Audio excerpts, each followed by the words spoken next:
얼마 전에 새로 오신 성도님 가정에서 예배를 드리고 교회에서 준비해간 액자를 신방 선물로 드렸습니다. 활짝 웃으시는 예수님의 얼굴이었습니다. 포장지를 뜯어보시고는 집사님이 너무 좋아하셨습니다. 지금껏 본 예수님의 성화는 되게 근엄하고 심각한 표정 일색이었는데 비록 그림이긴 하지만 이렇게 파한대소하시는 예수님의 얼굴을 상상할 수 있는 것만으로도 마음이 따뜻하고 평안해지는 것 같다고 말씀했습니다. 그렇습니다. 예수님은 인격적인 분이십니다. 우리와 같은 감정을 가지고 계신 분이시기에 사람이 가지고 있는 희노애락의 감정을 다 표현하고 사셨을 것입니다. 오늘 본문의 이 짧은 구절 안에서 예수님의 그 감정의 변화를 한눈에 다 읽어볼 수 있습니다. 예수님은 잘 우시고 잘 웃으시고 또 때로는 슬퍼하셨습니다. 그러나 예수님이 분노하시는 모습은 우리를 좀 놀라게 합니다. 요한복음 2장 13절에서 17절 말씀을 보시면 예수님께서 예루살렘 성전에 들어가셔서 노끈으로 채찍을 만들어서 양이나 소를 성전에서 내쫓으시고 돈 바꾸는 사람들의 돈을 쏟으시고 상을 엎으셨습니다. 성전이 아수라장이 되어버렸습니다. 비명소리, 고함소리, 짐승들의 울음소리, 난리가 났습니다. 예수님의 분노가 폭발하신 것입니다. 이 일은 종려주일에 일어난 사건입니다. 예루살렘 성에 입성하신 예수님은 제자들과 무리들의 환호를 받으시고 예루살렘 성에 들어가십니다. 그런데 그것을 본 바리새인 무리들이 비난했습니다. 그러나 예수님은 제자들과 무리들의 환호를 제지하지 않으셨습니다. 예루살렘 성으로 들어가실 때 무리와 제자들이 호산나 외치고 환호하는 가운데 예수님은 웃음으로 화답하셨을 것입니다. 아마 그때 예수님의 표정이 액자 속에 환하게 웃으시는 모습과 똑같지 않았을까 짐작해 봅니다. 그리고는 비난하는 바리새인들을 향하여 이 사람들이 침묵하면 돌들이 소리 지르리라고 하셨습니다. 지금까지 예수님은 기사와 이적을 행하신 다음에 항상 자신을 감추셨습니다. 병을 고치시고 귀신을 쫓으신 다음에 그 당사자들에게 이 일을 아무에게도 말하지 말라고 단속하셨습니다. 그러나 호산나 찬송을 두둔하신 이유는 이번 예루살렘 입성이 하나님의 구원을 완성하는 십자가의 길을 가시기 위함이었기 때문입니다. 그러나 예루살렘 성으로 들어가시는 예수님의 마음은 비장합니다. 예루살렘 성을 보시는 순간 견딜 수 없는 애통함으로 예수님이 우셨습니다. 예루살렘 성의 비참한 장례를 보셨기 때문입니다. 예루살렘은 멸망일보 직전이었습니다. 돌 위에 돌 하나 남지 않을 만큼 처절한 멸망이 그들을 기다리고 있었습니다. 앞으로 예루살렘 성도들이, 예루살렘 성 주민들이 겪게 될 그 고난의 모습이 예수님의 눈에 보였던 것입니다. 그럼에도 예루살렘은 회개하거나 돌이키지 않았습니다. 이미 때를 놓친 것입니다. 예수님께서는 예루살렘을 사랑하셨습니다. 죄 중에 있었지만 예루살렘을 사랑하셨습니다. 세상에 버린 악한 죄인도 그를 위해 울어줄 의미가 있는 것처럼 멸망으로 가는 세상을 보시는 주님의 마음은 진노에 앞서 애통함이었습니다.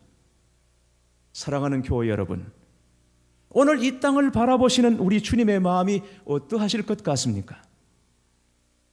아마도 그것은 눈물일 것입니다. 그런데 예루살렘을 보고 슬피 우시던 예수님이 성전에 들어가시자마자 눈물을 삼키고 진노하셨습니다. 성전에서 매매하는 자들을 쫓으시고 돈 바꾸는 자들의 판을 엎으셨습니다. 짐승들을 성전에서 다 쫓아내셨습니다. 소, 양 다 쫓아내셨습니다. 이전에 예수님께서 이토록 진노하신 적이 없습니다. 주님은 대적자들의 비난과 공격 앞에서도 맞대응을 하지 않으셨습니다. 제자들이 배반할 때도, 불의한 재판을 받으실 때도, 십자가에서 모욕당하시고 고통받으실 때도 어린 양과 같이 잠잠하셨습니다. 그러나 이날만큼은 달랐습니다. 웃다가 울다가 화를 내시는 예수님, 이런 급격한 감정의 변화는 무엇입니까? 십자가 앞에서 예수님의 멘탈에 이상이 생긴 것일까요? 예수님께서 이렇게 진노하시는 이유가 무엇입니까? 내 집은 기도하는 집이 되리라 하였거늘 너희가 강도의 소굴로 만들었도다. 내 집은 기도하는 집이라. 그런데 너희들은 내 집을 강도의 소굴로 만들었다. 예수님께서 진노하신 이유입니다. 성전에서 매매하고 돈 바꾸는 사람들은 백성들의 종교심을 이용해서 부정한 이익을 추구하는 자들이었습니다. 성전 제사에 쓰이는 짐승을 독과점하고 성전 안에서만 사용하는 화폐를 따로 만들어서 환전의 이익을 챙기는 사람들이었습니다. 그들 뒤에는 또 다른 검은 커넥션이 있었습니다. 주님은 분명히 말씀하십니다. 내 집은 기도하는 집이라고. 그런데 기도는 없고 매매만 가득합니다. 이것이 예수님 당시 성전의 모습이었습니다. 성전이 이랬으니 예루살렘이 멸망하는 것은 당연한 것이었습니다. 그래서 예수님은 예루살렘을 보시고는 우시고 성전에 들어가셔서는 진노하셨던 것입니다. 아마 당시에 성전에서 쫓겨난 무리들은 이렇게 항변했을지도 모릅니다. 이게 다 하나님께 제사 잘 드리자고 하는 일 아닙니까?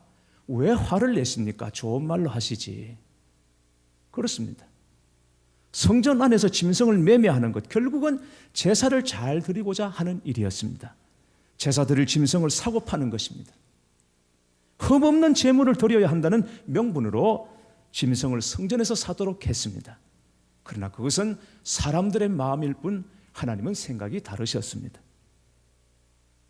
이사야 1장 11절에서 13절 말씀을 보시면 여호와께서 말씀하시되 너희의 무수한 재물이 내게 무엇이 유익하뇨?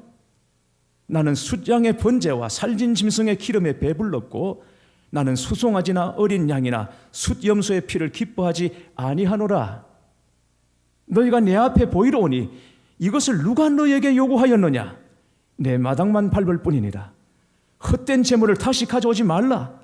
분향은 내가 가정히 여기는 바요 월삭과 안식일과 대회로 모이는 것도 그러하니 성회와 아울러 악을 행하는 것을 내가 견디지 못하겠노라. 말라기 1장 10절 말씀에 만군의 여호와가 이르노라. 너희가 내 제단 위에 헛되이 불사르지 못하게 하기 위하여 너희 중에 성전 문을 닫을 자가 있었으면 좋겠도다. 우리는 하나님께 어떻게 예배를 드려도 다 받으실 줄로 생각하죠. 어떤 방법, 어떤 마음으로 예배 드려더라도 하나님께서 그 예배 다 받으실 줄로, 참석하기만 하면 받으신 줄로 압니다만, 그러나 그렇지 않습니다. 하나님께서 안 받으시는 예배가 있다는 것을 아셔야 합니다. 우리가 수없이 예배를 드립니다. 그런데 그 수 없는 예배가 결국 우리의 삶을 바꾸지 못하고 있더라는 것입니다. 오히려 예배 드리고 난 뒤에 더 무서운 죄를 범하는 일이 많습니다. 가인이 하나님께 예배 드리고 아벨을 죽였습니다. 가룟 유다는 마지막 만찬에서 주의 떡을 먹고 예수님을 팔았습니다. 지금 우리 안에 교회의 이름으로, 성도의 이름으로 행해지고 있는 죄가 얼마나 많은지 모릅니다. 죄된 생활 정리하지 않은 채로 예배 시간에 앉아 있습니다. 그런 마음이 없는지도 몰라요. 종료주일인 오늘 우리는 성전에서 채찍을 드신 예수님의 마음을 알고 느낄 수 있어야 할 것입니다. 예루살렘은 멸망으로 치달아가고 있는데 성전 안에서 벌어지고 있는 일들은 기가 막힌 일들이었습니다.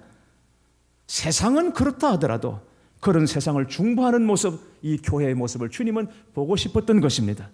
그러나 하나님을 믿는다고 하지만 하나님을 헤아리는, 마음을 헤아리는 자가 아무도 없었던 것입니다. 때를 몰라도 너무 모르는 것입니다. 그래서 주님은 눈물을 삼키고 채찍을 드신 것입니다. 내 집은 기도하는 집이 되리라. 이 말씀이야말로 지금 우리가 들어야 하는 말씀입니다. 교회가 들어야 하고 성도 한 사람 한 사람 각 개인이 들어야 합니다. 왜냐하면 바로 나 한 사람 한 사람이 곧 하나님의 성전이기 때문입니다.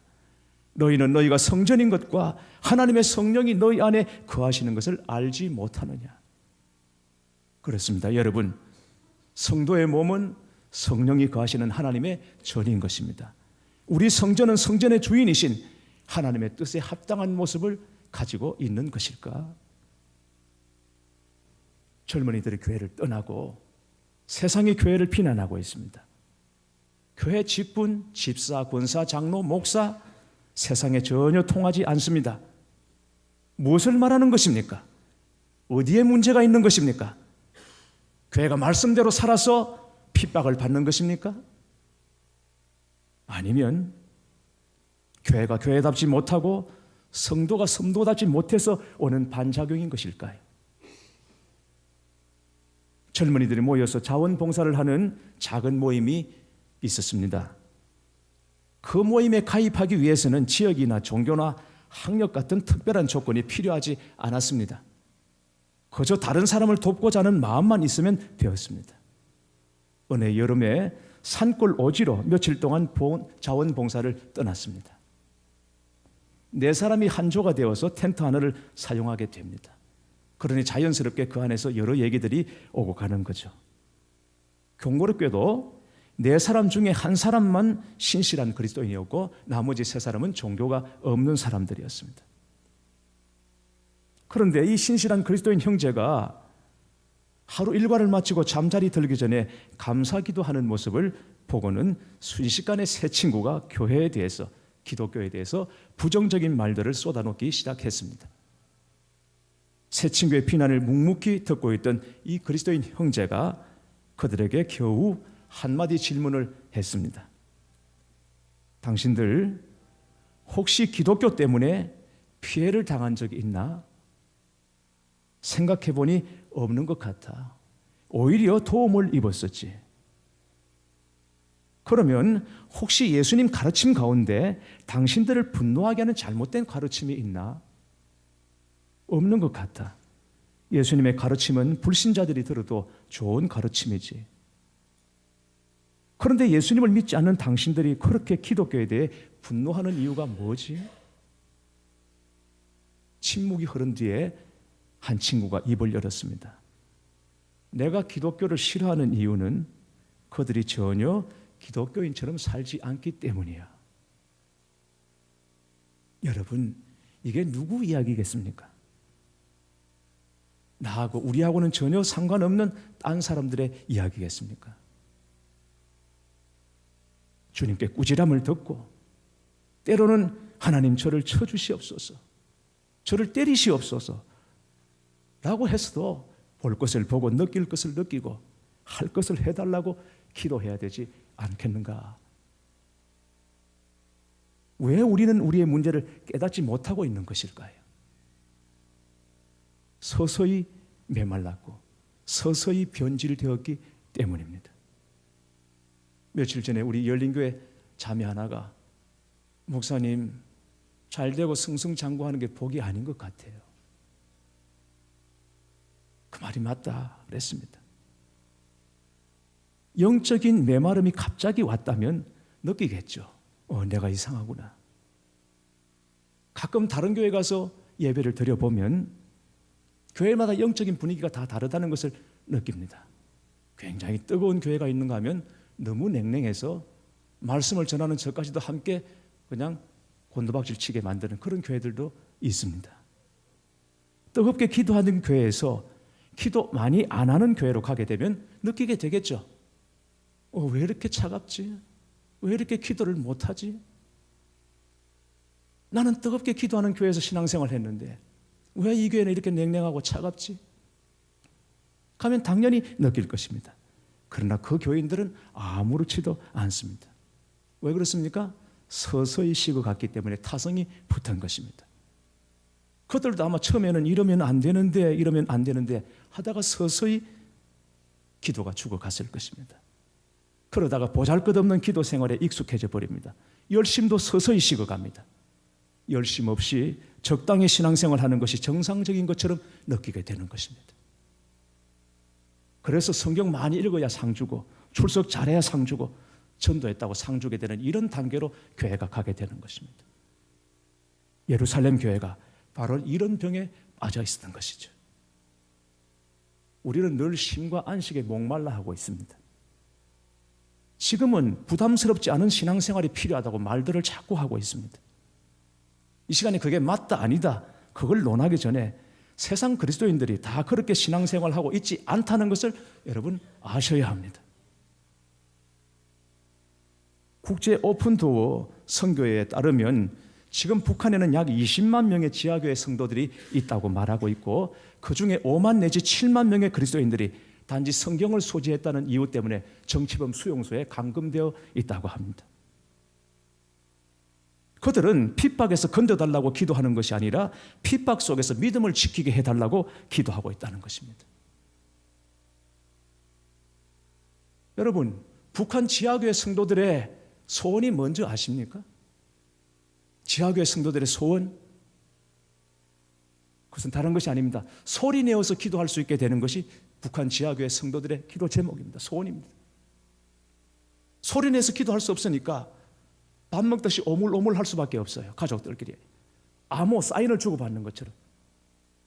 그런데 마음껏 소리 내서 기도할 수 있게 되기를 북한 교회 성도들의 소원이라고 그래요. 몇 주 전에 김다니엘 선교사님이 이 자리에서 정언해 주었습니다. 북한에서 예수님을 믿다가 발각되면 공개 처형 당하는 거 다 아실 테죠. 그런데 공개 처형을 하는데 주민들에게 경각심과 공포심을 불러일으키기 위해서 아스팔트 포장하는 큰 롤러 차량으로 짓이겨 죽인다는 것입니다. 그것도 머리부터 짓이기면 바로 적살을 하게 되니까 고통이 빨리 끝나게 되죠. 그래서 서서히 고통받고 죽이기 위해서 다리 쪽부터 10cm씩 밀어 올라가는 것입니다. 믿을래 부인할래 믿는다고 하면 다시 10cm 올라갑니다. 이런 식으로 잔인하게 그리스도인들이 죽어가고 있다는 것입니다. 그런데 여러분 아십니까? 지금 우리가 북한을 위해서 기도하고 있습니다. 북한 지하교회 성도들을 위해서 기도하고 있습니다. 그런데 탈북자 사역을 하고 있는 어느 목사님 말에 따르면 지금 북한 지하교회 성도들은 한국 성도들의 신앙의 회복을 위해서 기도하고 있다는 것입니다. 우리는 그들이 불쌍하다고 안 됐다고 그렇게 기도하는데 아닙니다. 지하실에서 오물오물하면서 지금 남한 교회 성도들 이 그리스도인들의 신앙의 회복을 위해서 고난받고 고통받고 있는 성도들이 기도하고 있다는 것이죠. 여러분, 그런데 우리가 교만해요.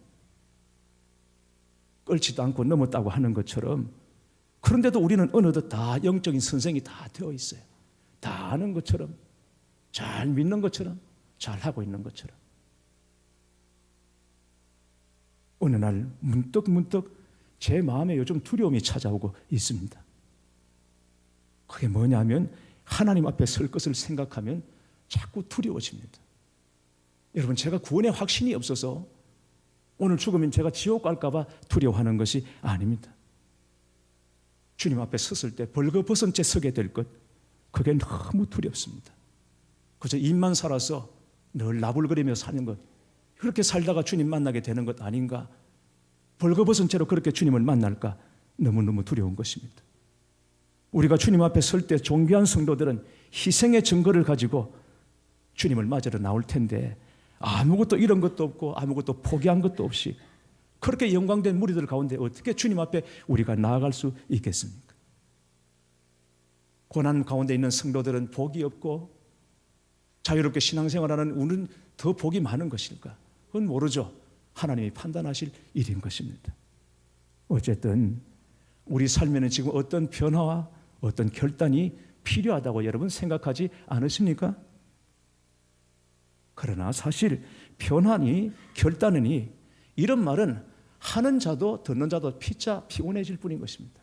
왜? 그걸 원하지 않는 사람이 아무도 없으니까. 누구나 변하고 싶고 새롭게 결단하고 싶고 다 그렇게 살고 싶습니다. 그 기도 안 하는 것도 아닙니다. 그러나 변화도 어렵고 결단도 쉽지 않습니다. 그래서 말하는 자도 듣는 자도 다 피차 피곤한 것입니다. 그러다가 지난 금요일 아침에 큐티를 하는 중에 그렇구나 하는 것을 깨닫게 됐습니다. 갈라디아서 1장 말씀을 묵상하는 중에 하나님께서 제게 한 가지 깨달음을 주셨습니다. 사도 바울이 자신의 과거와 현재를 말하는 내용인 것입니다. 바울의 인생을 둘로 나누자면 복음 이전과 복음 이후로 나눌 수 있습니다. 그의 인생의 BC는 율법이었고 AD는 복음이었습니다. 그런데 갈라디아서 1장 14절 말씀에 내가 내 동족 중 여러 영갑자보다 유대교를 지나치게 믿어 내 조상의 전통에 대하여 더욱 열심히 있었으나, 사도 바울이 유대교 여러 영갑자들보다도 자기가 유대교를 지나치게 열심히 믿었다는 것입니다. 지나치게 열심히, 유대교를 아주 지나치게 열심히 믿었어요. 뛰어난 랍비들보다도 더 지나치게 유대교를 믿었습니다. 사도 바울은 바리새인 중에 바리새인이었고 율법의 의로는 흠이 없는 자라고 빌립보서에서 말하고 있습니다. 그 사도 바울이 율법을 지나치게 믿었다는 것은 무슨 뜻일까요? 자기가 율법을 제대로 잘 지킬 뿐 아니라 율법을 지키지 않은 유대인들이 있다면 폭력을 행사해서라도 율법을 지키게 만드는 것. 이게 바로 율법을 지나치게 믿었다는 것입니다. 다메섹으로 왜 갑니까? 율법을 버리고 예수를 따르는 무리들을 박멸하기 위해서, 일망타진하기 위해서, 그래서 율법으로 다시 돌아오도록 만들기 위해서 다메섹으로 가고 있는 것입니다. 왜? 율법을 지나치게 믿었으니까. 자기 하나 잘 믿는 것으로 만족이 안 됩니다. 동족들이 율법을 저버리고 제대로 지키지 못하면 폭력을 행사해서라도 그 사람들이 율법을 잘 지키도록 만드는 것. 이게 지나친 열심이었던 것입니다. 그런데 다메섹으로 가다가 환상 중에 주님을 만났습니다. 그 인생이 180도 달라졌습니다.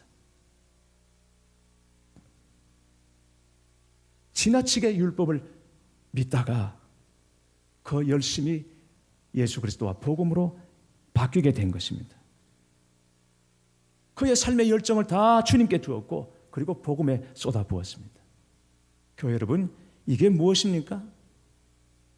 이게 결단입니까?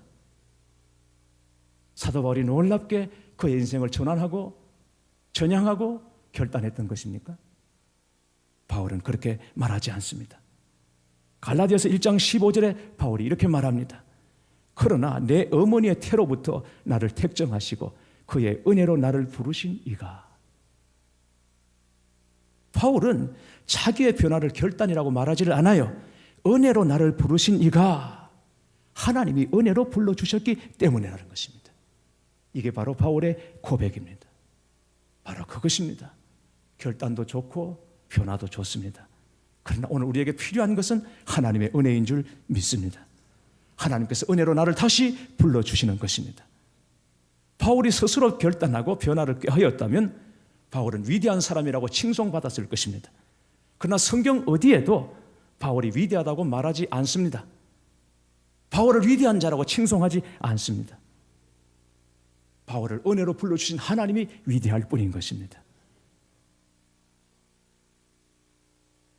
가문도 좋고 지식도 좋고 열심도 좋지만 그러나 거기 은혜가 없으면, 거기 기름 부으심이 없으면 아무 소용없습니다. 바울은 그것 가지고 열심히 죄지었습니다. 하나님을 반역했습니다. 자기 가문, 자기 지식, 자기 열심 가지고 열심히 죄를 지었습니다. 그러나 거기 하나님의 은혜가 임하고 거기 기름 부으심이 있을 때 핍박자, 회방자, 반역자, 죄인의 개수가 변하여 복음의 통로가 되는 놀라운 역사가 일어나게 된 것입니다. 이 하나님의 은혜를 우리가 구하는 것입니다.